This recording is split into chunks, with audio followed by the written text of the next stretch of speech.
Nobody's walking into a data center to steal your data. They're coming in through the access channels that exist from applications, users, etc. How do you protect data that's quote unquote encrypted? You're not really doing anything. Hello everybody, welcome back to another episode of Dark Rhiino Securities, Security Confidential. I'm your host today, Rory Michael, filling in for Manoj Tandon. Here's a brief word from our sponsor of today's video, Kiteworks. Federal agencies and contractors must adopt the NSA's robust Zero Trust data security model to combat escalating cyber threats. Kiteworks provides the comprehensive capabilities needed to reach the highest Zero Trust data pillar maturity levels as defined by the NSA. With Kiteworks, data encryption is applied seamlessly and DRM controls are enforced to protect against unauthorized access and distribution. Elevate your data security posture to meet escalating threats and stringent federal guidelines. Visit kiteworks.com to learn how Kiteworks can accelerate your journey to NSA Zero Trust data pillar maturity. That's kiteworks.com. Our guest today is Purandar Das. Purandar Das is a visionary leader in tech, having served as CTO for two of the largest marketing service companies.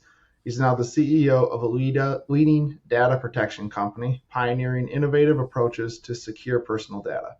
Transitioning from data monetization to data protection, Purandar was driven by concerns about the inadequacy of existing security products. His unique journey underscores a deep commitment to redefining data security standards in today's digital age. Purandar, welcome. Thank you, Rodi. Thank you for having me. Yeah, absolutely. Looking forward to this one. Data security and data breaches, that's all the rage in the cybersecurity world today. So it's very fitting that you're on Security Confidential with this topic. With recent high-profile data breaches, making the headlines, what do you see as the biggest vulnerability in the current data protection strategy for organizations? Actually, the response to that or the answer to that is very simple. It's data protection. Mm-hmm. If you look at the cybersecurity landscape, the threat posture management landscape, there's a lot of products and a lot of strategies around protecting everything but the data. Mm-hmm. And the legacy notion is saying, let's encrypt data and we're good, obviously hasn't worked, has never worked. And it's Right. being exposed on a daily basis today. Data protection has to be revisited, and an emphasis on actually building products that protect data as opposed to products that protect access, the periphery, et cetera, until the focus shifts to protecting data. This situation is going to continue. Gotcha. Okay. So what is it about the data itself that makes it such a valuable target for criminals and cyber hackers? And again, I mean, not to be a smart ass, it's simple, right? I mean, data is the new oil. That's what they kept talking about. Data drives economies today, right? I mean, people said data drove marketing, data drove strategy or analytics. Data drives economies. Everything that companies do is built around the data that they can collect and the data that they can use. Shifting to a consumer-based economy, that has just made that situation even greater, right? I mean, the largest companies in the world rely on data. I mean, if you look back 10 years ago, the amount of data that exists that's been collected from individuals across the globe is just monumental. And that essentially is the crux of the problem, right? I mean, you need data. Data drives everything, but then there's so much of it, and the process is so complex that it becomes really difficult or challenging to protect data. Gotcha.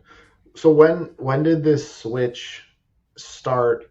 You said about 10 years ago. When did companies really start to see a value in harvesting and collecting that customer data? So, I mean, that process has always existed, right? I mean, my own background. I mean, I come from marketing, from marketing services companies. I mean, they existed because they helped companies utilize data, and companies had systems that supported their operational needs, like making a sale, collecting a payment, et cetera, or building a membership. They never had the infrastructure or the capabilities to analyze and monetize that information. That's where the marketing services companies came along and said, hey, you have all this data. We can help you monetize that data by either selling more to your things or finding new customers, etc. Right? It was done at a Right. scale where there were few organizations that did it, but today's companies do that themselves and in real time, as opposed to being an offline analytic batch-oriented process. Right. So the introduction of advancements in technology is really what created that monetization of data. Absolutely, I think that that's the core of it. Advancements in technology drove the ability to do build consumer-based platforms, right? I mean, in a variety of Right. things, like the Ubers and everything else, right? But that Yeah. also gave rise to access in real time to information that's invaluable in building and furthering Hmm. relationships. So the Okay. platforms that were built by the newer companies, if you will, also took that Right. into account and could operate on and execute on this in real time. So that's where I think the switch happened. That makes sense. So with a new rise in AI that we're seeing today happening right now, what kind of role is that going to have for data security, and what kind of risk does that bring for the future consumer data protection? I think it's two things, right? One is data hasn't changed. It's still data. Even the AI or the Hmm. LLMs are still consuming data. So the Right. ability to protect that data, it doesn't go away. The basic Hmm. capabilities of security and privacy. But it also exposes a lot of risks because the amount of data that can be processed in in in a really fast time leads to a lot of opportunities, and the ability to collate information across data sources that wasn't possible before, that exposes Hmm. multiple threats. And when you think about both the good guys and the bad guys having access to this technology and data, you see both sides of that issue. The Right. AI is the rage today because it's introducing change in a positive way across so many different industries. But the same data and the same capabilities are also available to the bad guys that are equally adept at adapting to new ways of exploiting the data set. So thus far, then, who has AI kind of given the edge to, the good guys or the bad guys? I would say the good guys because there are more companies that have built platforms that can extract information and drive outcomes. The bad guys are adapting because they're so caught up in running their existing or legacy schemes. They have to switch and adapt to the new Gotcha. capabilities that are available. That makes But sense. they won't be far behind, believe me. I'm sure catch up quick, Yeah. right? The government agencies, both here and abroad, have put in a lot of data protection regulations, GDPR, CCPA. Have these done much to protect data, or are there shortfalls and gaps that need to be filled in order for these kinds of regulations and policies to really have a better effect on the consumer? I think what the regulatory agencies and the regulations have done is just address the tip of the iceberg, honestly. I mean, what used to be the Wild West at least now has or is beginning to have some kind of a framework on how to collect, store, and manage data. What I think, and like the GDPR, for example, in the EU, Hmm. they've started to impose financial penalties. Right. Ultimately, businesses respond to only one thing, whatever hits their bottom line, right? The financial Yep. penalties have to become more meaningful. And that's when the companies begin to sit up and take notice of this. The other thing also is empowering consumers to go after companies that misuse or mistreat their information. Do you think what is kind of driving these policies, is it more of companies not being as secure and kind of doing the right thing with the data, maybe making extra profit, and organizations, regulators, they don't like that? Or is it more that they're trying to keep a cap on that profitability that a company can make from the data? I think it's less the latter and more. I mean, let's look at it this way. Companies build systems, platforms, or business models for one reason, right? They want to make Hmm. money. That's the whole idea. And Right. when you sit down to plan a business or a platform or a capability, the last thing you think about is security and privacy, right? Hmm. Because that's an impediment, an Right. obstruction, or something that slows the process down. So privacy and security become literally an afterthought. So that obviously we are seeing that everywhere today in the amount of data that's being lost, systems being attacked, because that wasn't really I mean, people pay lip service to it, but it's not really very high on the development roadmap because they're all caught up on features and functionality of what drives Right. revenue. Right. The regulatory agencies, on the one hand, on the other hand, are looking at two different things. One is the widespread abuse of privacy and security for consumers or customers, whatever Hmm. you want to call them, right? That has been Right. ignored, and they're kind of stepping up and saying it's reached a level where it can't be ignored anymore. Okay. The second thing is the monetization aspect of it is companies start to mix data and start to infringe areas that traditionally should not be a part of that at all.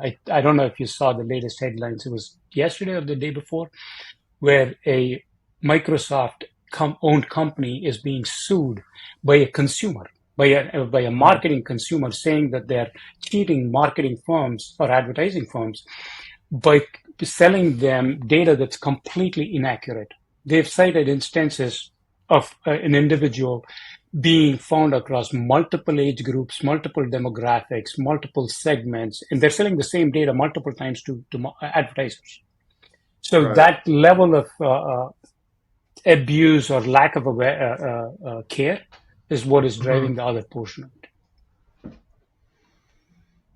That makes sense. Yeah. I mean, you can see it both ways, right? Yeah, There's a they want to protect the consumer, obviously, at the end of the day, and I think you're right on with coming from looking at it on the other side, the business aspect. When you're a for-profit business, security and regulation is the furthest thing from your mind. I mean, yeah. because ultimately, it's only going to hinder your bottom Exactly. line. Yeah. And I mean, security and privacy from a company, from a enterprise or an organization's perspective has always been about do the minimum, right? Right. Whether it's because the insurance providers ask for something, the regulators ask for something, your privacy law says something, your attorney says something. It's always about doing the minimum, right? And the minimum obviously is leaving the door wide open for the bad actors to get in there and steal whatever they want to. So these policies are just setting that minimum standard. Yeah, I mean GDPR, even for example, right, or HIPAA, all they say is make sure the data stays protected. You can interpret that in a thousand different ways. The Hmm. healthcare companies obviously interpret that in the most conservative way that's possible and say, let's make sure that we do the maximum because this data is so sensitive. If you flip over to something that's not on the healthcare or financial services side, they'll say, do the minimum because who cares? Right. So yeah, it leaves a lot open to interpretation, and that's part of the big problem. So, what are some of those steps then that organizations can take to better protect their data against threat actors, ransomware, I, thieves out there? I mean, I'm a little biased here, but I'll say this. I mean, one of the big challenges in cybersecurity has been, like I said, the lack of data protection. And, Hmm. and I think that arises from the fact that protecting data has challenges because, as we've discussed, data needs to be available for it to be useful. When Right. you think about protecting data, anything that you do is typically looked at as something that obstructs the business process or adds friction or limits what you can do with it. And products haven't helped. The security products, there have not been many products out there that say you can protect the data while still making it usable. Hmm. That's been the challenge. So the security has always been on the periphery, so to speak, the network, the firewall, the access point, etc. Data has always been left unprotected. And as we're discovering, and as companies and everybody else is discovering, there are just too many ways to get into a secure system, whether that's because of the number of integration points, the application integrations, the number of users, et cetera, number of devices, etc. But once you get in, if the data is not protected, hey, the attacker has access to it. So the focus has to shift in saying, let's assume that somebody gets into the network, right? Then how do you protect your data? That's where the focus has to shift, and whatever's been done at the peripheral level has to be now done at the data level to protect the true. I mean, literally, what everybody's trying to protect at the end of the day is the data or the information, and that's where the shift has to happen. And there's been that gap in protection because traditionally thinking, it's hard if you protect it, it's not usable. Am I correct? Yeah. So then, and the other answer to that is let's lock the front door, right? So nobody can get in. So we don't care where you leave the valuables inside the house. But as we're discovering, it's not easy or even feasible to lock the front door because there's so many other doors. So now, how do you protect things? I mean, it's like the simplest analogy we use in our conversations and slides is, hey, you have a castle, you have a moat, you have all these things. What if they scale the castle and get inside? How do you protect your valuables? Put them in a vault. That's the equivalent of saying protect your data. And make sure that even if somebody gets in, the data is still protected. I'll give you a simple example using encryption, right? Data has always been encrypted. I mean, this is like decades old. Right. The problem with encrypting data has been that it protects data while it's at rest, meaning somebody can walk into a data center or make a copy of your disk, et cetera, et cetera. What does that actually protect? Nobody's walking into a data center to steal your data. They're coming in through the access channels that exist from applications, users, et cetera. How do you protect data that's quote unquote encrypted? You're not really doing anything. So, I mean, Sotero, for example, has a product that enables the use of encrypted data without decrypting it. Meaning if somebody were to access the data, it still stays encrypted. The other thing is if you get hit by ransomware and somebody exfiltrates the data, let's make sure the data is encrypted so that the attacker, even if they get their hands on it, is just looking at encrypted data and can't come back and hold you for ransom. So what are the steps that go into making data encrypted when it's in motion, but also still usable for the right person? Yeah, so there are new products that enable the querying or use of encrypted attributes. It's more granular encryption, if you will, not encrypting data when it's written to disk, but encrypting data while it's being put into a database, for example, or encrypting data while it's being written to a file, right, in a file store. Then the framework that says we'll keep the data encrypted as users and processes come into access and use the data, so that the data is only decrypted in a small context where the user, the process, and the request has been validated, not just through the typical privilege approach, but also through an anomaly detection model that says, I can tell you with a 99% confidence that this user and this process and this request is valid or invalid based on the behavior that we're seeing as a whole across this request. Okay. So it's looking at it from a more holistic standpoint rather than looking at the individual piece of data that's encrypted. Exactly. It's looking at not just a piece of data, which it does in the context of saying, is this data sensitive or not? Is this data confidential, right? Classifies the data as being sensitive and confidential. So that gives it that first layer of protection. The other equally important thing is to decipher the validity of the request, if you will, across a whole range of parameters, the time of the day, the zip code, the zone, the access mechanism, the user credentials, etc.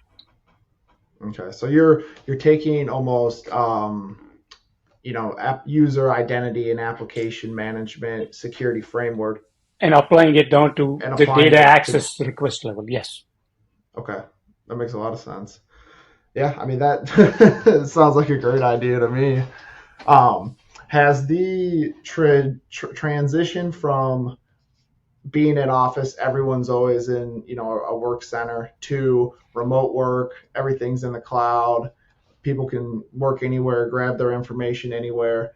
Has that put a lot of an increased pressure on data protection? Absolutely. Absolutely, right? I mean, at least it accelerated the migration to the cloud, right, at the beginning of this thing, because systems needed to be accessible, available across the thing from not just the office or corporate network, but from everywhere.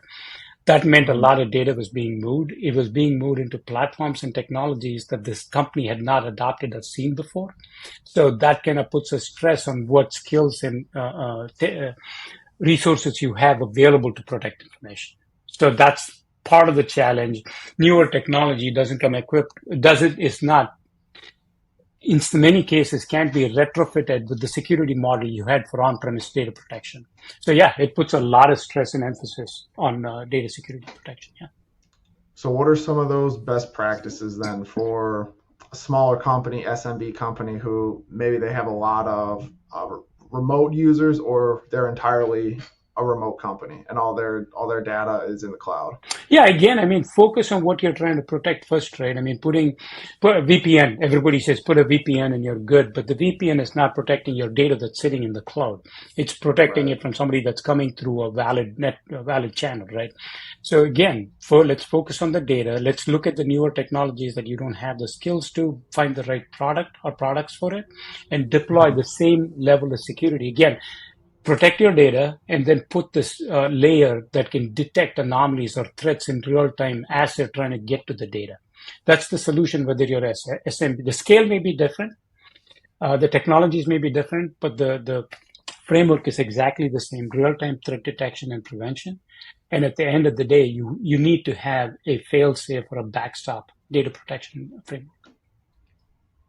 Are there other products out there like your company's product who kind of take a holistic approach to data protection? There are. I mean, it's a whole new category that's evolving called DSPM, or Data Security Posture Management, Data Security Platform. The difference being posture management, again, I believe in my thing, focuses on the wrong thing, which is policies and users and credentials. Whereas a true data security platform protects on more than just the posture. It actually protects the data. So yeah, it is an evolving category, if you will, or an area. Okay, and I would imagine that these targeted industries is healthcare, confidential, sensitive material, stuff like Healthcare, that. financial services. I mean, yeah, but I mean, you're right. Those are the couple of industries, right, that focus first because they have more sensitive data. The legal and the financial risk for them is higher. But all you have to do is read the headlines. They're not going after healthcare and financial services exclusively. They're going after everybody. Right. Anybody's data is valuable these days. Yeah, and what people don't realize is it's what used to be stealing individual data sets, right, and then trying to mine that or monetize that has now become a different industry. They're collecting unique data sets from across the spectrum and then collating them to build a much richer profile that leads to more opportunities. Your medical data is now commingled with your financial information. It's also commingled with your credit card information. So they have they, in many cases, probably have a better picture and a profile of you and me as individuals than most companies have in this economy. Yeah. It's crazy to think about, too, the amount of information that you probably have online everywhere. Yeah, which you have no idea. Yeah. Yeah. It's your entire persona. Exactly, right? Yeah. So from a company aspect, what is the biggest overlook that they take when they're thinking about data protection? Like where are those biggest gaps that they need to bring their thinking forward on? I think it's a couple of things. One is, I think you can also understand their perspective in what has happened. They've spent money on what they think is data protection, right? Because the products and the consultants and the companies that sold them said, hey, just buy our encryption product and you're good, right? The fact that you're not good kind of is now coming to the forefront, right? And now the companies and the thing are going like, well, we spent millions of dollars on buying encryption software. What do you mean we're not good? Right? Well, we're not good, right? And they've invested resources, skills, and money on building a security framework that leaves them open. So acknowledging that, kind of transitioning that to saying what we've done is not enough, and having the courage to go back and say we need to spend more money because there's really no other answer to that, to achieve Right. better data protection is part of the challenge they face. Because obviously everybody pushes back and says, how much more money do you want to spend on this thing? Right? That's one thing. The second thing is you train your entire workforce, in this context, the security teams and the technology teams, on becoming good at a couple of different products or skills in supporting products. Now those products are not sufficient, whether you're moving to the cloud, adopting new technology, trying to build a hybrid environment. Then you go like, what do I do with the team that I have? Right? Where am I going to find the resources, and how can I get them? It's not only just spending money on new products, but also trying to retrain the thing, finding new people. That's a big part of the problem. At the end of the day, they go, well, my insurance tells me what I've done is sufficient to qualify for a policy. Right. Let me see how long they can ride that. Yeah. Is that something that your company comes up against a lot when you're trying to, bring that forward thinking to organizations where you're looking to sell to? We do. We run into that all the time. I mean, to be candid, there are many innovative and visionary leaders in the companies that we talk to that say, yeah, we know what we've done is not sufficient. That's why you're sitting across the table from me and talking to me. Right. The other ones go like, well, I heard company X is doing that. I want to know what they're doing. But then they fall back on like, we've done this. So yeah, we run into both. Yeah, that's always a struggle we find too, is bringing people's thinking from where they're at to where they need to be as it relates to security. It's such a hard thing to get someone to see the return on investment. Exactly. Unless they've been breached before, there's some sort of external pressure. It's like trying to move a boulder. Exactly. Yeah. But this has been great for me. Very, very insightful. So thank you for your time.